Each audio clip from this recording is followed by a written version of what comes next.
Hello everybody, my name's Anne Orbin and I'm recording this video for you from my home in Ashburton in Devon. Today's video is about coping with difficult emotions, some of the feelings that might be rising for you, and I hope this video will be helpful to either yourself or to somebody that you know. And I'm bringing my past experience as a cognitive behavioural therapist to this video, and it's about recognising difficult emotions and some very practical ways of dealing with them. So we now find ourselves a good week into the corona lockdown, and maybe we've kept ourselves very busy. Perhaps we've cleaned the house, cleaned out the cupboards, worked our way through our to-do list, phoned just about everybody that we can think of, but we're already running out of things to do, and that means that we're forced to feel, to just be. And that can be very difficult. Some very painful things might be coming up. So the first thing that I'm going to say is that I'm not a believer in attempting to change every negative feeling into a positive one. That's simply unrealistic, and I actually don't think it's very helpful, because we just end up suppressing the difficult feelings rather than learning how to deal with them. Also, this is an unprecedented crisis. We're going to be feeling things very strongly, and that's perfectly normal. So, for example, we're already facing losses that we thought we'd never have to. Loss of our freedoms, loss of our ability to go out. We can't get in the car and drive to some beautiful place in nature that would normally make us feel better. And some of us are having to face enormous losses, loss of jobs, income. We may know somebody who's unwell already and we're worried that we're going to lose them. So all sorts of losses and regrets can be coming up, and really that's just the start. So I want to give you some just very simple tips for coping with the feelings that come up. And the first thing that I'm going to suggest is that it's a good idea to have one place in your home where you will allow yourself to sit comfortably with any feelings that arise. You may be lucky enough to have a large home, and you may be able to designate a particular chair in a particular room, but even if you live somewhere very, very small and the only place you can get away from other family members maybe is the loo, then simply put down the toilet seat, sit comfortably there. You might like to put up a photograph opposite where you're sitting of somewhere that's always been a happy place for you, or a safe place for you. Maybe a beach or a view from up a hill or mountain, something expansive, somewhere that you would, it feels as if you're going on an instant holiday, somewhere where you can relax. Other people like to focus on something. They maybe would light a candle. Whatever works for you, really, but as I say, try and create a space where you can comfortably sit with feelings.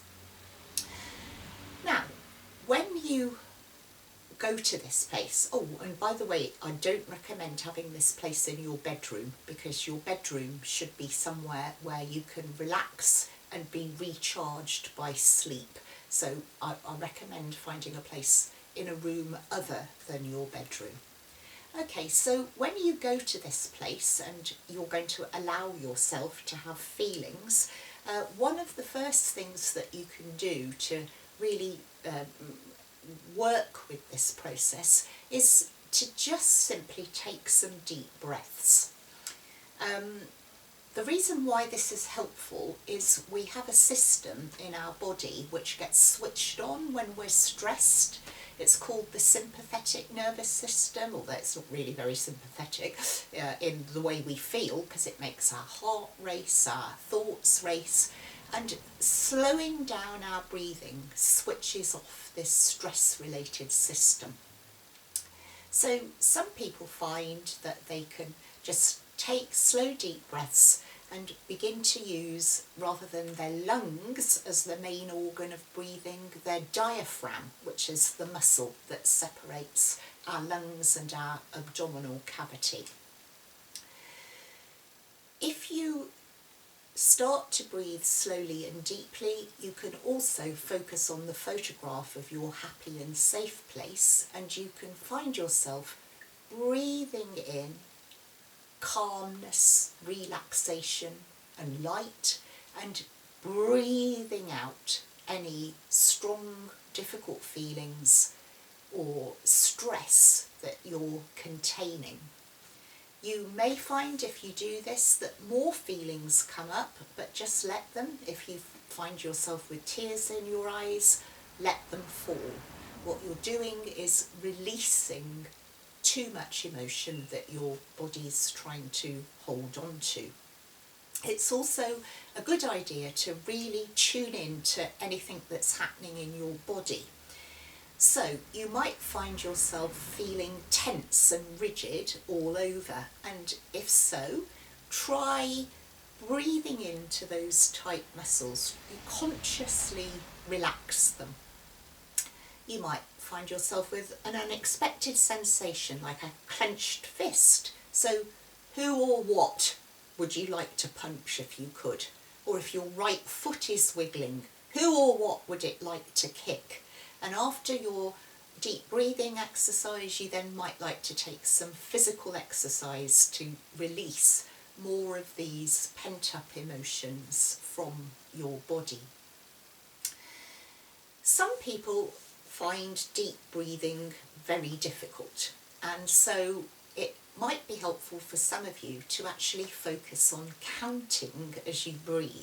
So taking a really deep breath while you count to 2, trying to hold that breath while you count to 4, and then very slowly breathing out as you count to 8, trying to breathe out first of all from deep down in your abdomen, then using your diaphragm to very, very slowly release the air that's held in your lungs. So 2 in, 4 to hold, 8 to breathe out, and I'll just demonstrate it.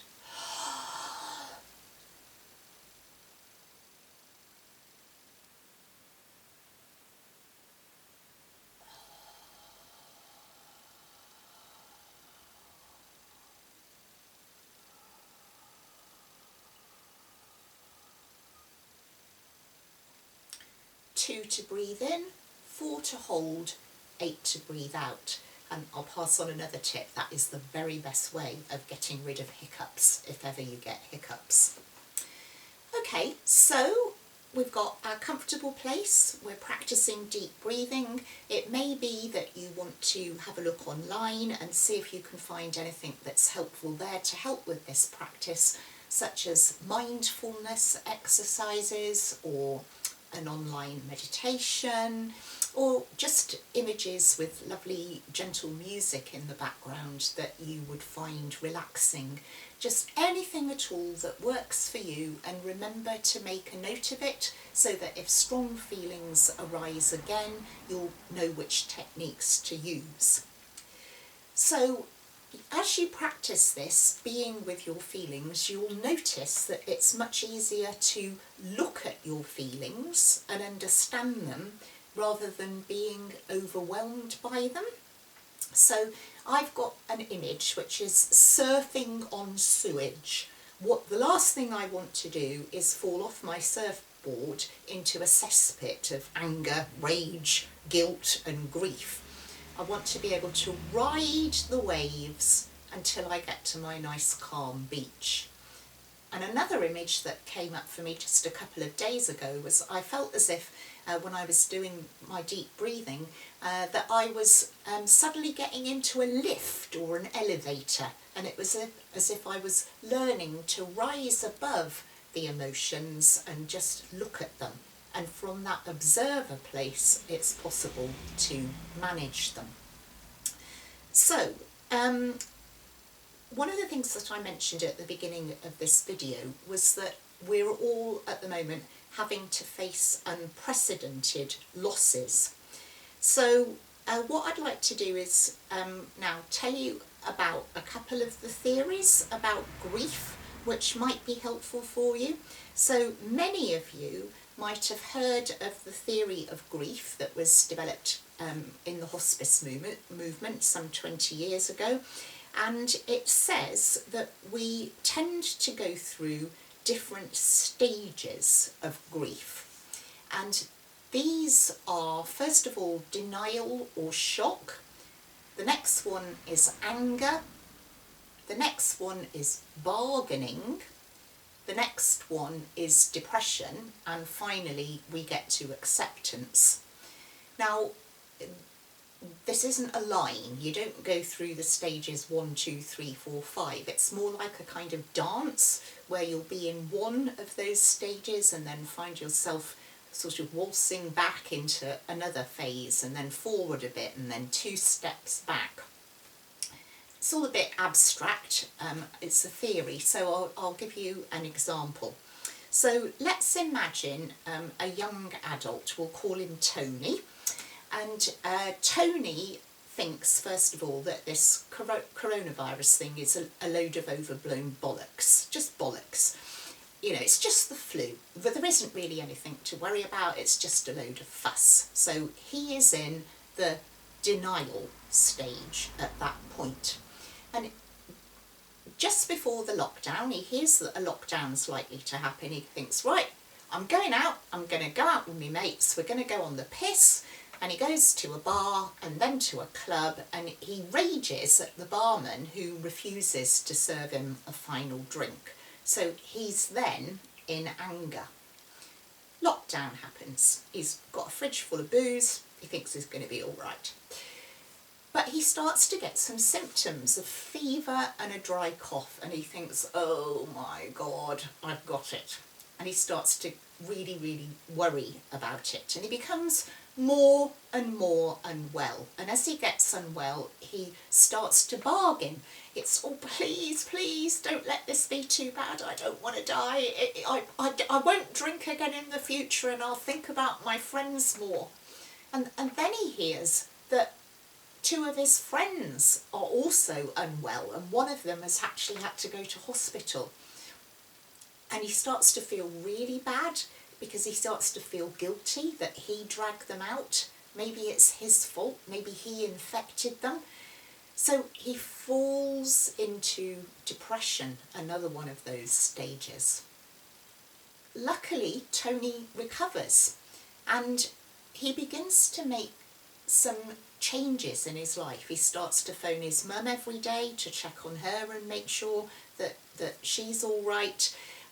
He remembers the girlfriend that he was horrible to, and the relationship ended, and he phones up to apologise to her, and they managed to have a reasonable conversation. And he starts to make some different choices about his future, that maybe it's a good thing that he isn't having to work in the warehouse any longer. He always thought he'd be better off doing something outside. Maybe he could apply to be a park ranger in the future. So he's moving into that other phase, which is acceptance. And this also illustrates another theory of grief, which is called the dual processing theory, which says we go through all these painful and very difficult feelings, which can seem overwhelming, at least initially, but at the same time there's another part of us that's doing something different.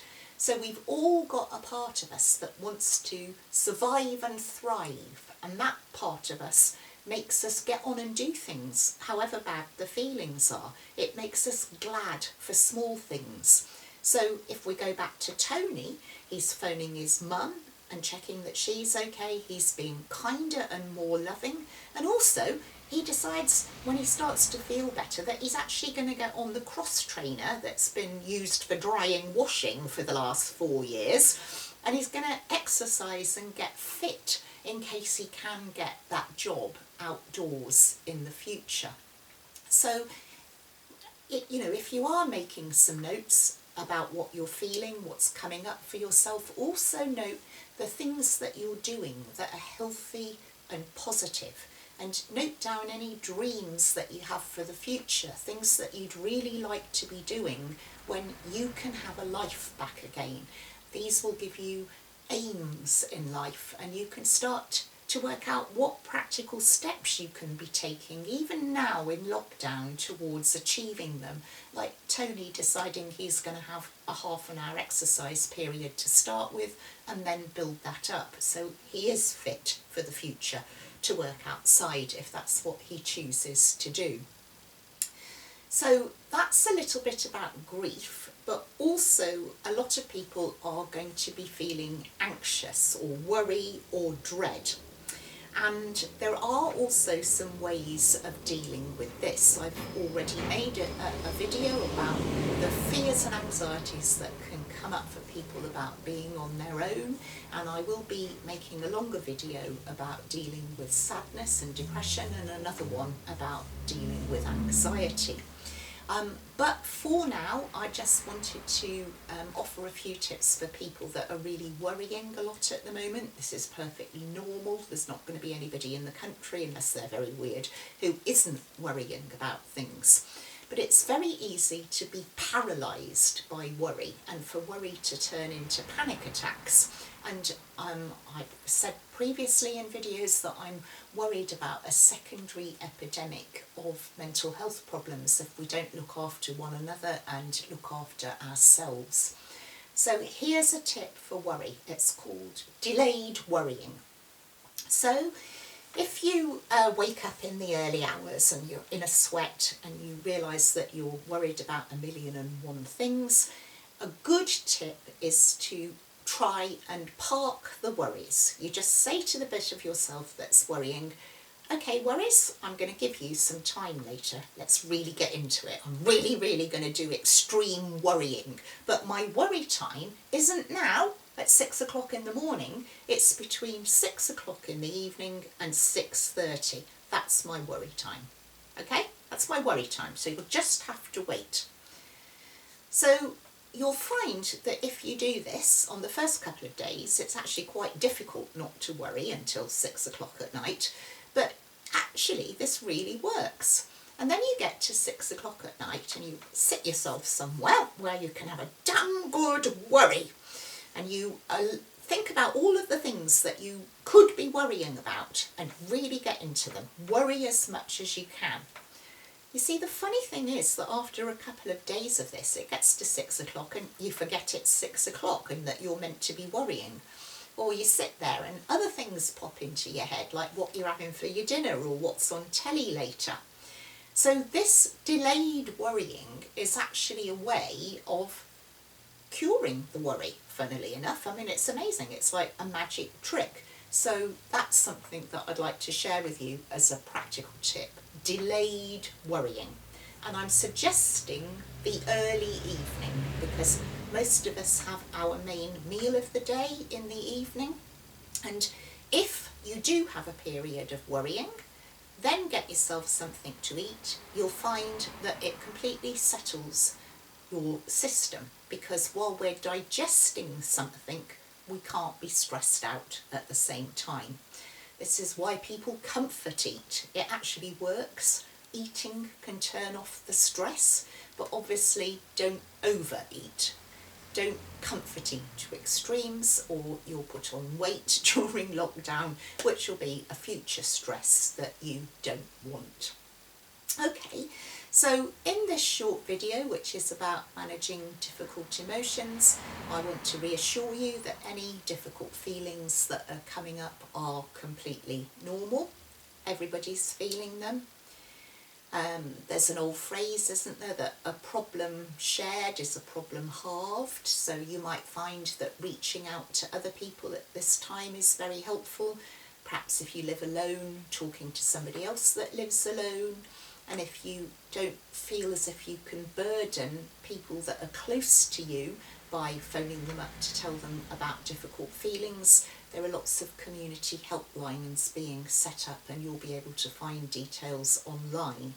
There are also online resources like mindfulness videos, and even online cognitive behaviour therapy that you can do. If you look up the livinglifetothefull.com website, that's one that's particularly good and I recommend it. So I'm suggesting that it would be a good idea to create a space in your home where you can sit comfortably and be with your feelings, because we can't be doing things to distract ourselves the whole time. Have a picture of somewhere that you associate with relaxation and happiness that you can focus on, or use your own method, light a candle, whatever works for you. Listen to some calming music maybe. And use whatever deep breathing practice works best for you. It might just be breathing slowly from your abdomen rather than your lungs. It might be using the counting method of breathing in to 2, holding for 4 and breathing out for 8. Notice what's arising in your body, what physical sensations that you've got. Try to relax any areas of tension, and try to breathe in a sense of calm and optimism. Make some notes about whatever arises for you so that you can track how you're learning to tolerate your feelings, and also make a note of any techniques that work well for you. If you've got feelings of sadness and grief coming up, remember that there are different phases of grief and that we dance between them. But ultimately, it's believed that we do all come to a place of acceptance and being able to change how we manage those feelings. And anxiety is another feeling that most of us are experiencing at the moment. And if you find yourself worrying or waking up in the middle of the night worrying, having a period in the early evening and you delay your worrying until that time can be very helpful. So I do hope that this short video on managing difficult emotions will be helpful to you, or possibly for someone that you know. Just learn to be real. Just accept that you're having feelings and learn that you can tolerate them. It's going to be okay. So reach out with your hearts to other people if you need help or if they need emotional help, and really, really focus on that happy place, somewhere that's been happy for you in the past, and begin to think about all the lovely things that you'd like to do in the future, when hopefully the vast majority of us do come through this. So as I say, there will be a couple more videos being released, one about managing anxiety and one about managing sadness and depression. And if you want to be notified when those are posted, then you can subscribe to my Anne Albin YouTube channel and you'll get an email when your next video is released. And for a bit of light relief, I will be doing some erotic performance poetry if any of you are interested in that. So thank you very much for watching. It's good to be with you again and hope to see you soon. Bye for now.